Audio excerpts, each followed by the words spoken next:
Praise the lord. హెబ్రీలకు రాసిన పత్రిక 13వ అధ్యాయము 4వ వచనము, వివాహము అన్ని విషయములలో ఘనమైనది. ఇటువంటి ఘనమైన కార్యము మీ గృహంలో జరగాలని ఆశపడుతున్నారా? మీ ఇంటికి రాబోయే సరి అయిన అల్లుడి కోసం, చక్కని కోడల కోసం ఎదురు చూస్తున్నారా? మీకు సహాయం అందించడానికి ఇజ్రాయేల్ మినిస్ట్రీస్ మీ ముందుకొచ్చింది కనుక ఇంకెందుకు ఆలస్యం? స్క్రీన్ మీద కనబడుతున్న నెంబర్కి ఇప్పుడే కాంటాక్ట్ అయ్యి మీ డీటెయిల్స్ మాకు అందించినట్లయితే తప్పనిసరిగా మీకు కావలసిన రీతిగా మీకు సహాయం మేము అందించగలము. ఎటువంటి రిజిస్ట్రేషన్ ఫీజు లేకుండా దేవుని కార్యము జరిగించుటకై ముందుకొచ్చిన ఇజ్రాయేల్ మినిస్ట్రీస్ని ఎల్లప్పుడూ సహకరిస్తారని కోరుతూ మీ ఇజ్రాయేల్ మినిస్ట్రీస్. దేవుడి యొక్క వాక్యం సెలవిస్తే దేవుడు చెప్తాడు కదా, ఇది విన్నప్పుడు నాకు నిజంగానే ఆశ్చర్యం అనిపిస్తుంది. ఎంత కష్టమో ఒకసారి ఆలోచించండి. ధనవంతుడు పరలోక రాజ్యంలోనికి ప్రవేశించుట కంటే సూది బెజ్జంలోకి ఒంటెను దూర్పడం ఈజీ అట. దేవునికి స్తోత్రం, హల్లెలూయా. ఎంత ఉంటుంది సూది బెజ్జం, ఎంత ఉంటుంది ఒకసారి ఆలోచించండి. సూది హోల్ ఎంత ఉంటుంది అంటే దాంట్లోకి దారం ఎక్కించడానికి ఇప్పుడు యవనస్తులకు కూడా అవ్వట్లేదు, ఎందుకంటే అంతలా ప్రాబ్లమ్స్ వచ్చినాయి, ఐసైట్స్. అటువంటిది ఒక దారాన్ని ఎక్కించడానికి అవ్వట్లేదు ఇప్పుడు. కానీ అటువంటిది దేవుడు ఏం చెప్తున్నాడు, ఒంటిని ఎక్కిచ్చేస్తాడంట. సూది బెజ్జంలోకి ఒంటెను దూర్పడం సులువు అంటున్నాడు. అది కూడా కష్టం కాదు, నేనేదో కష్టపడి ఎక్కిస్తాను అంటలేదు. కానీ ఒంటెను దూర్పడం ఈజీ, కానీ ధనవంతుడు పరలోక రాజ్యంలోకి వెళ్ళడం కష్టం. దేవునికి స్తోత్రం, హల్లెలూయా. మరి గమనించండి ఒకసారి, అబ్రహాం గారు ధనవంతుడే, ఇస్సాక్ గారు ధనవంతుడే, యాకోబు గారు ధనవంతుడే, అంతేకాదు యోబు గారు ధనవంతుడే, మోషే గారు పుట్టుకతోనే ధనవంతుడిగా పెరిగాడు ఆయన. ఇంకా చాలా మందిని మనం చూస్తే చాలా ధనవంతులు ఉన్నారు, చాలా మంది. ఎస్తేర్ గారు ధనవంతురాలే కదా ఆమె కూడా. మొద్దుకే గారు ధనవంతుడే, యోసేపు గారు ధనవంతులే. వీళ్ళందరూ కూడా ధనవంతులే, ఆస్తులు సంపాదించారు వీళ్ళందరూ. వారి వారి కుటుంబాలందరికీ కూడా ఆస్తినిచ్చారు. ఎంతో ఎంతో ధనవంతులు, రాజులు, అధికారులు ఉన్నారు ఎంతో మంది. అయితే మనం ఇక్కడ గమనించాల్సిన విషయం ఒకటే, ధనవంతుడు పరలోక రాజ్యం వెళ్ళడు అని చెప్పిన విషయం ఏంటంటే, ఎవరైతే ధనమునే దేవుడిగా భావిస్తారో, దేవుణ్ణి పక్కన పెట్టేసి ఆ డబ్బు డబ్బు ధనం ధనం అని ఎవడైతే కొట్టుకుంటాడో వాణ్ణి పరలోక రాజ్యంలోకి అసలు ఎలావే లేదని చెప్తూ ఉన్నాడు. దేవునికి స్తోత్రం, హల్లెలూయా. ఈ ధనం ఇచ్చింది కూడా నాకు దేవుడే, ఈ ధనము నా దేవుడు వల్లే అని ఎప్పుడైతే అనుకుంటామో, నీకు ఎంత ధనమున్నా నువ్వు దేవుడిని ఎక్కువ స్తుతిస్తే అక్కడ నీ మొదట ప్రాధాన్యం నువ్వు దేవుడికి ఇస్తున్నావు, కాబట్టి అది పెద్ద ప్రాబ్లం కాదు. కాబట్టి ఇక్కడ ధనవంతులు ఎంతోమంది ఉన్నారు మన పరిశుద్ధ గ్రంథంలో, వారందరూ పరలోక రాజ్యంలోనే ఉన్నారు. కానీ దేవుడు ఏం చెప్తున్నాడు, ధనవంతులు పరలోక రాజ్యంలోకి వెళ్ళరంటే ఎవరైతే ధనమునకు మొదటి ప్రాధాన్యత ఇస్తారో వాళ్ళు ఎప్పుడు కూడా పరలోక రాజ్యంలో ఉండరు. ధనాన్ని నమ్ముకోవద్దు, ఆ ధనమును సమకూర్చే దేవుణ్ణి నమ్ముకుంటే కనుక తప్పనిసరిగా ఏ సమయానికి మనకు కావాలో అది దేవుడు సమకూర్చేస్తాడు. దేవునికి స్తోత్రం, హల్లెలూయా. కాబట్టి రెండవదిగా మోషే గారు దేవుని కొరకు, మనుషుల కోసం కాదు, తల్లిదండ్రులు లేదంటే ఇంకోటో కాదు, కానీ మోషే గారు దేవుని కొరకు ఐగుప్తు ధనాన్ని విడిచిపెట్టడానికి ఇష్టపడ్డాడు. నిజమే, ఆయన రాణి కుమారుడుగా పెరిగాడు. మోషే ఫరో తర్వాత మేబీ రాజు అవ్వాలి, లేదంటే ఆ పరిపాలనలో ఒక గొప్ప అధికారిగా ఉండాలి, సకల విద్య ప్రావీణ్యుడు మోషే గారు. కానీ అయినప్పటికీ కూడా మోషే గారు ఏం చేస్తున్నారట, దేవుని పిలుపు పొందుకున్న తర్వాత ఐగుప్తు ధనాన్ని ఒక పెంట వలయించారు. ఐగుప్తు ధనాన్ని విడిచిపెట్టడానికి ఆయన సిద్ధపడ్డారు. దేవునికి స్తోత్రం, హల్లెలూయా. మత్తయి సువార్త 6వ అధ్యాయం 24వ వచనంలో మనం చూస్తే, ఎవడను ఇద్దరు యజమానులకు దాసుడుగా ఉండనేరడు, మీరు దేవునికిని సిరికిని దాసుడుగా ఉండనేరరు అని వాక్యం సెలవిస్తుంది. మనం చూసినట్లయితే ఎవడు ఇద్దరికి దాసులుగా ఉండలేరు, ఏదో ఒకటి మాత్రమే. అంటే నువ్వు ఉంటే సిరికైనా దాసుడుగా ఉండు, లేదంటే దేవుడికైనా. దేవుడు కూడా క్లియర్గా చెప్తున్న మాట ఏంటంటే, ఏదో ఒక సైడ్ క్లియర్గా ఉండండి. కొద్దిమంది ఉంటారు అటు ఇటు కూడా ఉంటారు, కొద్దిమంది పూజలు చేస్తారు, కొద్దిమంది ఏసైకి ప్రార్థన చేస్తారు, కొద్దిమంది ఆ ధనాన్ని నమ్మేసుకుంటారు, కొద్దిమంది ఏసైని నమ్మేసుకుంటారు. వద్దు, దేవుడు క్లియర్గా చెప్తున్నాడు, ఏదో ఒకటి వెళ్ళిపోండి సైడ్కి. ఏదో ఒక సైడ్కి వెళ్ళిపోవడం వల్ల ఏంటంటే ఏదో ఒక గమ్యానికి చేరుతాం, మొత్తం మీద అది మంచో చెడో ఏదో సైడ్కి వెళ్తాం. కానీ ఏది కాకుండా అటు ఇటు సగం ఉన్నామనుకో, అటు రక్షించరు ఇటు రక్షించరు, అటు ఇటు కాకుండా మధ్యలో వెళ్ళిపోతాం. అందుకే ఒక పనివాడికి ఒకటే దాసుడు, ఒక డబ్బా లేదా దేవుడా, ఏదోటి ఒకటే ఉండాలి. నాకు డబ్బు కావాలి, నాకు దేవుడు కావాలి అంటే అది ఎంత మాత్రము జరగదని దేవుడు చెప్తున్నాడు. కాబట్టి నీవే నిర్ణయించుకో. ఇప్పటిదాకా నేను బైబిల్లో చెప్పిన ధనవంతులందరూ కూడా లైక్ అబ్రహాం గారు కానీ, మోషే గారు కానీ, యోసేపు గారు కానీ, యోబు గారు కానీ, ఎస్తేర్ గారు కానీ, ఇంకా చాలా మంది మనకు కనిపిస్తున్నారు. వాళ్ళందరూ ఏం చేశారు అంటే, ధనాన్ని యజమానుడిగా తీసుకోలేదు, కానీ దేవుణ్ణి యజమానుడిగా తీసుకుని ధనానికి అసలు ప్రాధాన్యత ఇవ్వలేదు. కాబట్టే దేవుడు ఆశీర్వదించాడు. అందుకే అబ్రహాం గారు దేవుడు పిలుపుని పొందుకొని అన్నీ విడిచిపెట్టేయడానికి ఇష్టపడ్డారు. యోబు గారు కూడా ఉన్నవన్నీ పోయినప్పుడు అన్నీ దేవుడే ఇచ్చాడు, దేవుడే తీసుకున్నాడు, దేవుడి నామానికి మహిమ కలుగును కాక అన్నాడు. యోసేపు గారు కూడా అన్నీ దేవుడే ఇచ్చాడు కాబట్టి ఏది లేనప్పుడు వచ్చాడు ఆయన జీరోగా, ఇప్పుడు అన్నీ దేవుడే ఇచ్చాడు కాబట్టి ఎక్కడ గర్వపడలేదు ఆయన. దావీదు గారు కూడా అన్నీ దేవుడే ఇచ్చాడు, ఆయన ఏమీ లేదు, జీరోగా ఉన్న ఆయన్ని దేవుడు మహారాజుగా అంత అలా హెచ్చించి అన్ని గొప్పగా దేవుడు దావీదు గారిని ఆశీర్వదించాడు. కాబట్టి దావీదు గారికి ఎక్కడ గర్వం లేదు. వీళ్ళందరికీ కూడా ఉన్న ఏకైక యజమానుడు ఎవరు అంటే దేవుడు మాత్రమే. కనుకనే దేవుడు ఎంత మాత్రము కూడా వీళ్ళని ఎంత మాత్రము కూడా కిందకి చేయలేదు, కానీ ఉండే కొద్దీ కూడా హెచ్చిస్తూనే వచ్చాడు, ఉండే కొద్దీ పైకి లేపుతూనే వచ్చాడు. వీరి హస్తం అనేక మందికి ఇచ్చే రీతిగానే ఉంచాడు. కనుక ఈరోజు మనం కూడా గమనించాల్సిన విషయం ఏంటంటే ధనమును విడిచిపెట్టే అనుభవంలో ఉండాలి. దేవుని కొరకు అవసరమైతే దాన్ని పక్కన పెట్టి దేవుని పరిచర్యలో మనము వాడబడాలి. దేవుని కొరకు ఉన్నదంతా వదిలేస్తే అది ఇంకా దేవుడు మనల్ని గొప్పగా ఆశీర్వదిస్తాడు. దేవునికి స్తోత్రం, హల్లెలూయా. కాబట్టి ధనాపేక్షతో పరిగెత్తిన గెహాజీ ఏమో చేసింది, కుష్టి రోగంను సంపాదించుకున్నాడు. ధనాపేక్షతో పరిగెత్తిన బిలాము దైవ దర్శనమును పోగొట్టుకున్నాడు. అంతేకాదు ధనాపేక్షతో పరిగిన ఇస్కరియోతు యూదా ఉరి తీసుకుని చనిపోయాడు. ధనాపేక్షతో పరిశుద్ధాత్మని మోసగించిన అననీయ సప్పీరా ప్రాణాలని కోల్పోయారు. ధనవంతుడు పేదలాజరు ఉపమానంలో ధనవంతుడు ఏం చేశాడండి, అగ్నిగుండంలో పడ్డాడు. కానీ ధనాన్ని నమ్ముకోలేని లాజరు ఈ యొక్క అబ్రహాం గారి కుడి పార్శ్వమును ఆనుకున్నారు. దేవునికి స్తోత్రం, హల్లెలూయా.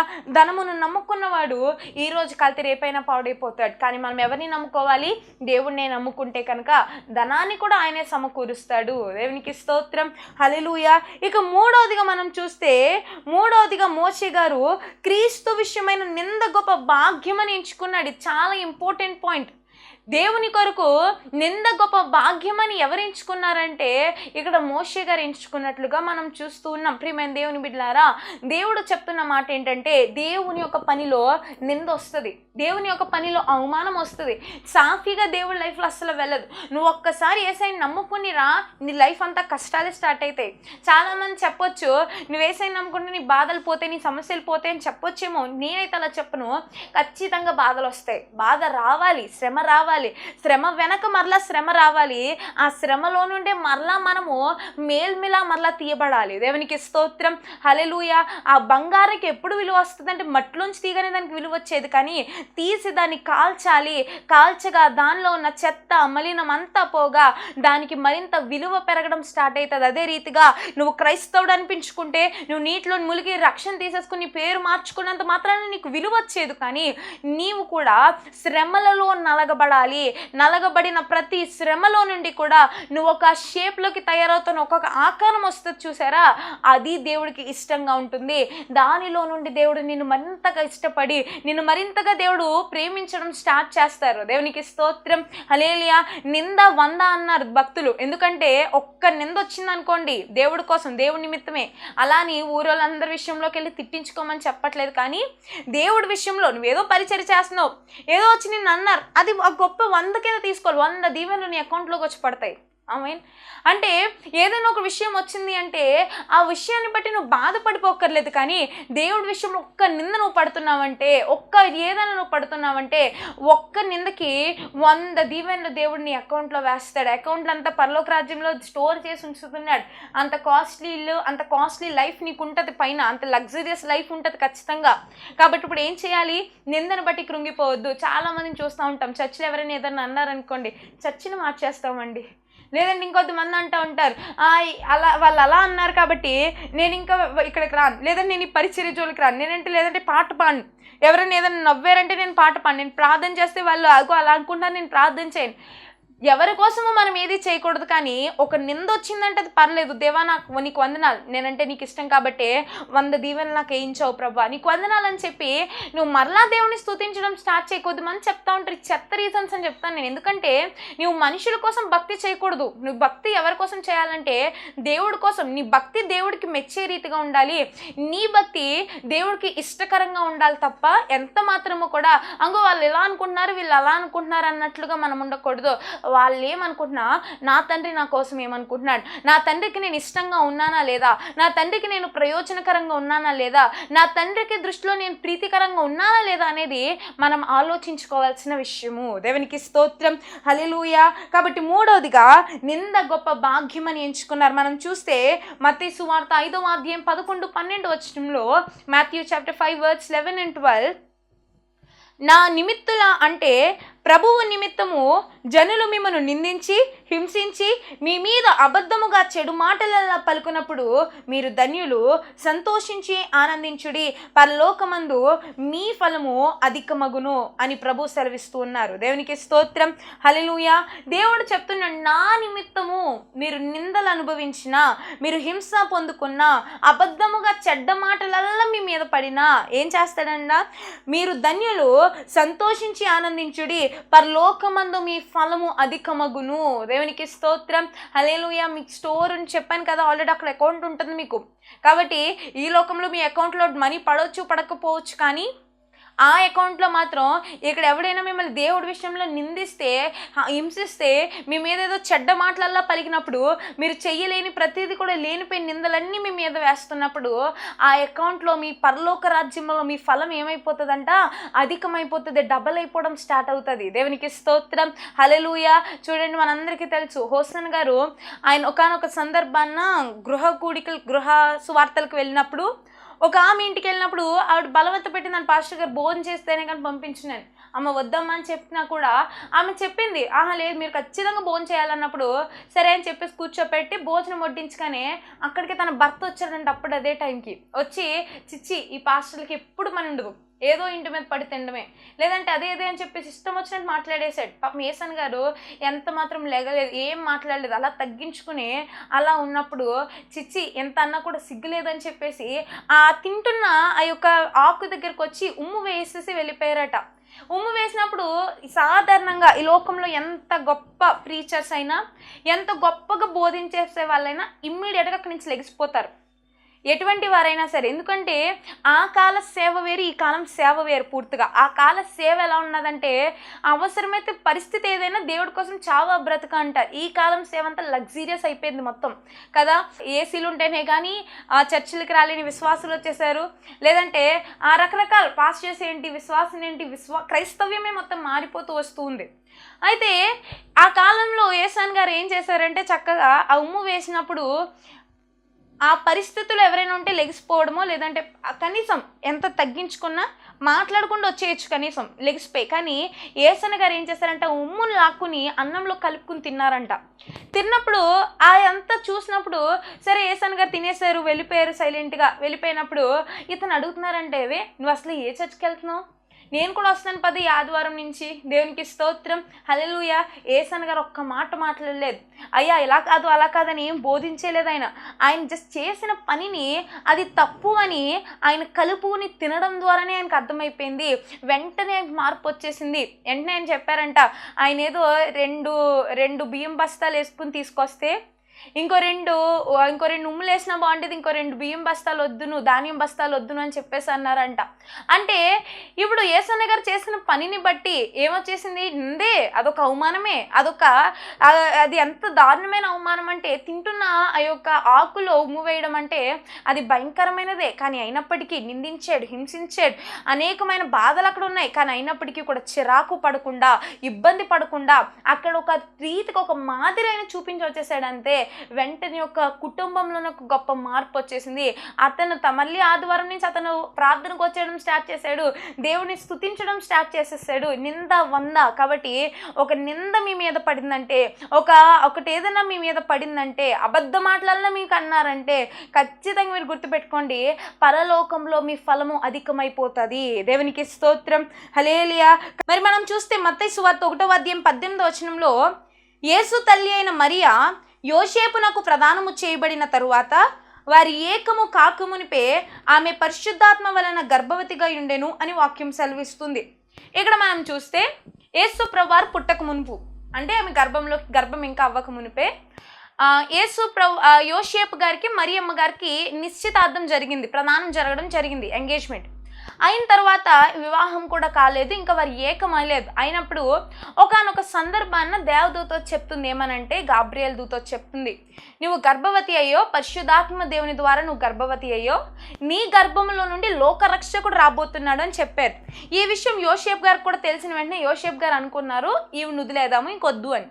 అప్పుడు యోసేపు గారు కూడా చెప్పారు, అదిగో నువ్వు వెళ్ళొద్దు, ఆమెకు తోడుగా ఉండు, ఆమె గర్భమున లోకరక్షకుడు పుట్టబోతున్నాడు, ఆయన ద్వారా ఈ సర్వలోకంలో ఉన్న పాపము కడగబడుతుంది అని చెప్పినప్పుడు భయపడొద్దు అన్న మాటను బట్టి ధైర్యం తెచ్చుకుని వెంటనే ఆ క్షణం నుండి ఆ మరియమ్మ గారు ప్రసవించేదాకా కూడా ఎన్ని వచ్చినా సరే యోసేపు గారు మరియమ్మ గారికి తోడుగానే ఉన్నారు. అయితే మనం గమనించాల్సిన విషయం ఏంటంటే వారికి ఇంకా వివాహం కాలేదు, అయినప్పటికీ కూడా ఈమె కన్యకగా ఉంది, ఇప్పుడు ఈమె గర్భవతి అయ్యింది అంటే ఎన్ని నిందలు వస్తాయండి, ఎన్ని అవమానాలు వస్తాయి, ఎంతమంది ఎన్నెన్ని మాటలు అంటూ ఉంటారు. ఈ కాలం మొత్తం వేరు, ఆ కాలం వేరు. ఈ కాలంలో ఎవరు ఏం చేసినా కూడా ఎవరేం మాట్లాడట్లేదు, కానీ ఆ కాలంలో చిన్న మిస్టేక్ అయినా ఆఖరికి పిల్లలు పుట్టకపోతే చాలు, నువ్వు ఈ ఫంక్షన్స్కి రాకూడదని, ఎదురు రాకూడదని, నువ్వు అలా చేయకూడదు ఇలా చేయకూడదని 100 రకాలుగా మాట్లాడే వాళ్ళు మనకు కనిపిస్తున్నారు. కానీ అయినప్పటికీ కూడా ఈ యొక్క మరియమ్మ గారికి తెలుసు, ఒకవేళ పొరపాటున అందరికీ తెలిసిపోతే వస్తాయి, నిందలు వచ్చేస్తాయి అని తెలుసు, అందరూ ఏమంటారని తెలుసు, అందరూ ఏమేమి మాట్లాడేస్తారని తెలుసు. కానీ అయినప్పటికీ కూడా నా దేవుడు లోకరక్షకుడు నా గర్భాన్ని ఎంచుకున్నాడు, నేను ఆయనకు జన్మనివ్వాలి అనే ఉద్దేశంతో ఈ మరియమ్మ గారు ఏం చేస్తూ ఉన్నారు, మరియమ్మ గారు యోసేపు గారు కూడా నింద అనుభవించడానికి సిద్ధపడ్డారు. దేవునికి స్తోత్రం, హల్లెలూయా. నింద అనుభవించడానికి వారు సిద్ధపడ్డారు కనుకనే ఈరోజు మరియమ్మ గారిని యోసేపు గారిని కూడా చక్కని తల్లిదండ్రులుగా, ఆదర్శమైన తల్లిదండ్రులుగా తీసుకుంటారు చాలామంది. ఎన్ని నిందలు అనుభవించిన లోక రక్షకుని లోకానికి తీసుకురావడంలో ఒక గొప్ప పాత్ర పోషించారు ఇద్దరు కూడా. కాబట్టి వారి నింద అనుభవించారు. నింద అనుభవించాలి మనం కూడా. ఈ లోకంలో ఏది ఫ్రీగా వచ్చేది, ఏదైనా ఒకటి సాధించాలి అంటే చాలా బ్యాక్గ్రౌండ్ కష్టం ఉండాలి. అదే రీతిగా దేవుడు ఈరోజు మనకి కూడా ఈ లోకరక్షకుడు ఈ లోకానికి వచ్చే ముందు ఆయన కూడా ఎంతో శ్రమ అనుభవించారు. తల్లిదండ్రులు ఎన్నో నిందలు అనుభవించారు, ఎన్నో రాత్రులు ప్రయాణాలు చేశారు, ఎన్నెన్నో శ్రమలు, ఎన్నెన్నో చంపేద్దామని ఎంతో మంది పన్నాగాలు పన్నా వాటన్నిటిని తప్పించుకుని ఆఖరికి జన్మ ఇవ్వడానికి ఇంత స్థలము లేక ప్రతి ఇల్లు తట్టి ఆఖరికి చిన్న పశువుల పాకలో ఆమె ప్రసవించడం జరిగింది. దేవునికి స్తోత్రం, హల్లెలూయా. లోక రక్షకుడి జన్మ ఎంత ధన్యం చేసిందంటే, ఎంతగా ఈ లోకానికి తీసుకొచ్చిందంటే అంత ప్రయాస, నింద, అవమానం, హింసలు ఎన్నెన్నో వచ్చినాయి, అబద్ధంగా చెడ్డ మాటలు వచ్చినాయి. అయినప్పటికీ కూడా ఆమె పట్టించుకోకుండా లోక రక్షకుని తీసుకొచ్చే విషయంలో గొప్ప పాత్ర పోషించింది కనుకనే దేవుడు ఆమెను ఆశీర్వదించాడు. దేవునికి స్తోత్రం, హల్లెలూయా. ధనవంతులగుటకు అపేక్షించు వారు శోధనలో పడతారంట. అంతేకాదు వారు ఉరివేయబడతారు. చూడండి, మనకి ఇస్కరియోతు యూదాగా ధనాన్ని ఇష్టపడ్డారు, ఆఖరికి యేసయ్యను కూడా అమ్మేయడానికి సిద్ధపడ్డారు. కాబట్టి అమ్మేశారు కూడా ఆల్రెడీ. కొంచెం ధనాన్ని తీసుకుని ఆఖరికి ఆయన పడుతున్న శ్రమలు అవన్నీ చూసి మొత్తం మీద ఏం చేశారు, తిరిగి ధనం ఇచ్చేస్తే మాకు సంబంధం లేదా అయ్యి అని చెప్పినప్పుడు ధనము పోగొట్టుకున్నారు, యేసయ్యని పోగొట్టుకున్నారు, శిష్యుడి కింద మంచి పేరు ఉన్నది, ఆ పేరు కూడా పోగొట్టుకున్నాడు. ఆఖరికి ధనాన్ని అపేక్షించడం వల్ల, ధనాన్ని ఇష్టపడడం వల్ల ఏమైపోయాడు, ఆయన ఉరివేయబడ్డాడు. దేవునికి స్తోత్రం, హల్లెలూయా. అంతేకాదు మనందరికీ తెలుసు అననీయ సప్పీరా వాళ్ళని ఏం చేశారు, ధనాన్ని ఇష్టపడడం వల్ల, ధనం మీద ఆశ పుట్టడం వల్ల పరిశుద్ధాత్మ దేవుణ్ణి మోసపరిచి వారి ప్రాణమునే పోగొట్టుకున్నట్లుగా మనం చూస్తూ ఉన్నాం. గెహాజీ ధనాన్ని ప్రేమించి ధనాన్ని మీద ఆశపడి ఏం చేశాడు, పోగొట్టుకున్న కుష్టి రోగాన్ని మరలా గెహాజీకి తన కుటుంబానికి పొందుకున్నాడు. అంతేకాదు చాలా మంది మనకు కనిపిస్తూ ఉన్నారు, ఈరోజు ధనం మీద ఆశపడిపోయి, ధనం మీద లేనిపోయిన ఆశను పెట్టుకొని ఏం చేస్తూ ఉన్నారు, వాళ్ళు విడిచిపెట్టవలసిన దాన్ని విడిచిపెట్టకుండా పెట్టకుండా, ఆశ పెట్టుకోవాల్సిన దాని మీద ఆశ పెట్టుకోకుండా అనవసరమైన వాటి మీద ఆశ పెట్టుకోవడం వల్ల ఏం జరిగిందండి? ఈరోజు వారి ప్రాణాన్ని వారు కోల్పోయారు, శోధనలో పడిపోయారు, నిందలు అనుభవించారు, ఉన్నవన్నీ పోగొట్టుకుని వారి ప్రాణమును వారి కుటుంబాన్ని కూడా నాశనం చేసుకున్నారు. గల కారణము ధనము చాలా ప్రమాదకరమైనది. దేవునికి స్తోత్రం, హల్లెలూయా. కాబట్టి ధనాన్ని చాలా కూడా భయంకరమైనది. కాబట్టి ఏం చేయాలి? మోషే గారు ఈ యొక్క ఫరో కుమార్తె కుమారుడు అని అనిపించుకున్నట్టుకు ఇష్టపడలేదు. కాబట్టి ఈ లోక భోగాన్ని విడిచిపెడదాము, ఈ లోక పేర్లు ప్రతిష్టలు ఎక్సెట్రా ఎక్సెట్రా ఇవన్నీ కూడా పక్కన పెట్టి దేవుడి కొరకు, దేవుని బిడ్డని దేవుని కొరకు వాడబడ్డానికి ఇష్టపడితే తప్పనిసరిగా దేవుడు మనందరినీ కూడా జ్ఞాపకం చేసుకుంటాడు. ఈ లోకంలో ఉన్న భోగాల్ని విడిచిపెడదాము, ఈ లోకంలో ఉన్న ఎంజాయ్మెంట్ మనకు అనవసరం, కానీ దేవుడు తప్పనిసరిగా ఒకానొక టైంలో మనందరినీ కూడా లేవనెత్తుతాడు. దేవునికి స్తోత్రం, హల్లెలూయా. అలాగే ఆరోదిగా మనం చూస్తే మోషే గారు దేవుని ప్రజలతో శ్రమలు అనుభవించడానికి ఇష్టపడ్డారు. ఏం చేశారండి? శ్రమలు అనుభవించడానికి ఇష్టపడ్డారు. ఎంత శ్రమలండి అసలు! అందరిలాగే ఈయన కూడా గమనించండి, అందరిలాగే ఈయన కూడా నడవాలి. ఈయనకంటే ఏమి పెద్ద వెహికల్స్ లేవు, కార్లు లేవు. ఏం చేయాలి? అందరితో పాటు ఈయన కూడా నడవాలి. ఎంత దూరం నడిస్తే అంత దూరం. ఇంకా అందరికీ ఏంటంటే ఎవరి ఫుడ్ వాళ్ళకి దొరికిందంటే సరిపోద్ది, కానీ ఇతను ఏం చేయాలి? అందరికీ కరెక్ట్గా వచ్చినాయా లేదో చూసుకోవాలి, అందరూ బాగానే ఉన్నారా లేదా చూసుకోవాలి, ఎక్కడైనా ఎవరైనా కొట్టుకుంటే తీర్పులు తీర్చాలి. శ్రమ, భయంకరమైన శ్రమ. అందరూ వచ్చి ఇతన్ని నిందిస్తారు, ఏదైనా అవసరమైతే ఇతన్ని ప్రశ్నిస్తారు. ఏదైనా సరే భయంకరమైన శ్రమ నాయకుడిగా ఉండడం కూడా. కానీ అయినప్పటికీ కూడా దేవుని ప్రజలతో సమానంగా శ్రమ పొందుకోవడానికి సిద్ధపడిపోయారు. దేవునికి స్తోత్రం, హల్లెలూయా. అందుకే శ్రమ హారం లాంటిదంట. కాబట్టి శ్రమ చాలా ఇంపార్టెంట్ మన జీవితంలో. క్రైస్తవుడు వృద్ధిలోకి రావాలి అంటే, క్రైస్తవుడి జీవితం దేవుడికి దగ్గర అవ్వాలి అంటే, క్రైస్తవుడి జీవితం దేవునికి మంచిగా ఉండాలి అంటే, దేవుని దృష్టిలో నువ్వు ఒక మంచి సాక్ష్యం పొందుకోవాలి అంటే శ్రమ కీ పాయింట్లా పనిచేస్తుంది. కాబట్టి శ్రమ ఉండాలి, కష్టపడాలి దేవుడి కొరకు. నువ్వు శ్రమ అనుభవిస్తేనే దానిలో నుండి దేవుడు నిన్ను మరలా గొప్పగా తీసుకురావడం స్టార్ట్ చేస్తాడు. దేవునికి స్తోత్రం, హల్లెలూయా. మనం చూస్తే యాకోబు గారు రాసిన పత్రిక 1వ అధ్యాయం 12వ వచనంలో మనం చూస్తే, శోధన సహించువాడు ధన్యుడు, అతడు శోధనకు నిలిచిన వాడే ప్రభువు తన్ను ప్రేమించు వారికి వాగ్దానం చేసిన జీవ కిరీటము పొందును. దేవునికి స్తోత్రం, హల్లెలూయా. ఎంత అద్భుతమైన మాట అండి. శోధన సహించువాడు ధన్యుడు. శోధన వస్తుంది, దాన్ని సహించాలి. ఓపిక సహిస్తే తప్పనిసరిగా కీడు వెనక దాగి ఉన్న మేలు ఎంతో గొప్పది. ఒకసారి కీడు వచ్చిందంటే దాని వెనకే దేవుడు మేలు కూడా ఉంచుతాడు. కాబట్టి శోధనలో సహించువాడు ధన్యుడు, అతడు శోధనకు నిలిచిన వాడే ప్రభువు తాను ప్రేమించు వారికి వాగ్దానము చేసిన జీవ కిరీటం ఇస్తాడు. అంటే ఫస్ట్ ర్యాంక్ ఊరికే ఇచ్చారు, ఎగ్జామ్ పెడతారు, ఎగ్జామ్లో క్వాలిఫై అయ్యి ఫస్ట్ ర్యాంక్ వచ్చిన వాళ్ళకి మాత్రమే ర్యాంక్ ఇస్తారు. అదే రీతిగా ఒక ఉద్యోగం ఇవ్వాలన్నా సరే అంతమందిలో నువ్వు మంచి టాలెంటెడ్ అని అనిపించుకుంటేనే నీకు ఉద్యోగం ఇస్తారు. అదే రీతిగా ఈరోజు నీకు జీవ కిరీటం ఇవ్వాలి అంటే కూడా నీకు పెట్టే పరీక్ష ఏంటంటే శ్రమలే, శోధనలే. ఈ శోధనలు నువ్వు నిలబడగలిగితే చాలు, తను ప్రేమించు వారికి ఇస్తానన్న జీవ కిరీటంను దేవుడు తప్పనిసరిగా ఇస్తాడు. దేవునికి స్తోత్రం, హల్లెలూయా. కాబట్టి శోధన వస్తుంది. మోషే గారిలో ఉన్న గొప్ప లక్షణం ఏంటంటే ఈ యొక్క ప్రజలతో సమానంగా నింద అనుభవించడానికి ఇష్టపడిపోయారు. నింద వస్తుందని తెలియక కాదండి, ఏదో కొంతమందికి ఇది ఉంటుందని తెలియక నేను ఇక్కడికి వచ్చానంటారు. కాదు, కానీ మోషే గారికి ముందే తెలుసు ఇక్కడ వీళ్ళతో నడిస్తే శ్రమ వస్తుందని తెలుసు. ఇంతమందిని నడిపించాలంటే ఎవడో ఒకడు ఏదో అంటాడని తెలుసు, ఎవడో ఒకడు విరోధంగా వస్తాడని తెలుసు, అవసరమైతే వేరే టీం కూడా పెట్టేస్తారని తెలుసు. కానీ అయినప్పటికీ కూడా వీళ్ళతో పాటు సమానంగా శ్రమను అనుభవించడానికి మోషే గారు సిద్ధపడ్డారు. దేవునికి స్తోత్రం, హల్లెలూయా. చూడండి, మత్తయి సువార్త 24వ అధ్యాయం 13వ వచనంలో ఉంటుంది, అంతము వరకు సహించువాడెవడు వాడే రక్షింపబడును అని వాక్యం సెలవిస్తుంది. అంతం వరకు సహించాలి. శ్రమ, దేవుని మార్గం ఎప్పుడు ఇరుకు మార్గం. గుర్తుపెట్టుకోండి, ఇరుకు నుండి విశాలం వెళ్తుంది. సాతానుగాడి మార్గం మొత్తం ఆపోజిట్, విశాలంలోంచి ఇరుకు వస్తుంది. సాతానుగాడు స్టార్టింగ్ అట్రాక్షన్ చూపిస్తాడు. నా దగ్గరకు వస్తే ఇలా ఉంటుంది లైఫ్ అని చూపిస్తాడు సాతాను. అట్రాక్ట్ అయిపోయి వెళ్ళిపోయారు అనుకోండి, వెళ్తూ వెళ్తూ వెళ్తూ ఉండగా మొత్తం ఇరుకులోకి వెళ్ళిపోతారు. అది సాతానుగాడి వే. యేసు ప్రభువార్తి అలా కాదు, ఫస్ట్ ఇరుకుంటుంది, ఫస్ట్ శ్రమలు ఉంటాయి, అన్ని కష్టాలే ఉంటాయి. ఎందుకురా బాబు ఏసైలోకి వచ్చాను అనిపిస్తుంది, లేదంటే ఎందుకురా బాబు నేను ఏసైని నమ్ముకున్నాను అనిపిస్తుంది, లేదంటే ఏసైని నమ్ముకున్న తర్వాత చుట్టుప్రక్కల మాటలు, చూటుపొడి మాటలు, లేదంటే శ్రమలు, బలహీనతలు అన్నీ ఎక్కువైపోతాయి. ఎందుకంటే యేసుప్రభు వారి మార్గం ఇరుకులో నుండి విశాలంలోకి వెళ్తుంది. ఇరుకు వచ్చి వచ్చి వచ్చి వచ్చి నెమ్మదిగా ఎందులోకి వెళ్ళిపోతాము, విశాలంలోకి వెళ్ళిపోతాము. ఆ విశాలత ఎప్పటికీ కూడా తీరదు, అది కంటిన్యూ అవుతూనే ఉంటుంది. దేవునికి స్తోత్రం, హల్లెలూయా.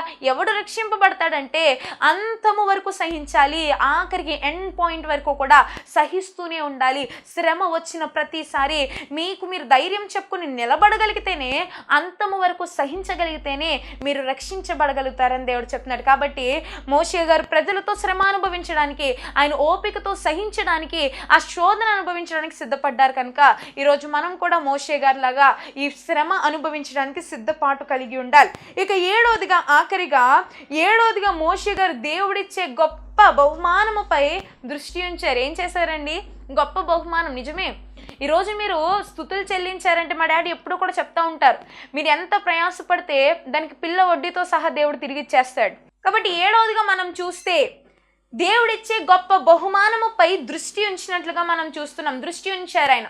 అంటే మా డాడీ ఎప్పుడూ కూడా చెప్తూ ఉంటారు ఏమనంటే, ఈ లోకంలో మీరు దేవుడి కోసం ఎంత ప్రయాసపడినా దేవుడు మళ్ళీ పిల్ల వడ్డీతో సహా తిరిగి ఇచ్చేస్తాడు. నిజమే అనిపిస్తుంది. ఎందుకంటే మనం ఈ లోకంలో దేవుడి కోసం యేసయ్యా అంటే చాలు, దానికి కూడా ప్రతిఫలం దేవుడు ఇస్తాడు. యేసయ్యా నీకు వందనాలని చెప్పి స్తుతులు చెల్లిస్తే దానికి తగిన ప్రతిఫలాన్ని మన దేవుడు మనకి ఇస్తాడు. ఎంత మాత్రం విదిలిపెట్టే దేవుడు కాదు. మరి మోషే గారు కూడా ఇదే తెలుసుకున్నారు. ఇంత ప్రయాసపడుతూ వచ్చాడు కదా, ఫరోని ఎదుర్కొన్నాడు. అంతేకాదు మధ్యలో వచ్చిన ఎర్ర సముద్రాన్ని చీల్చడానికి దేవుడు సహాయము.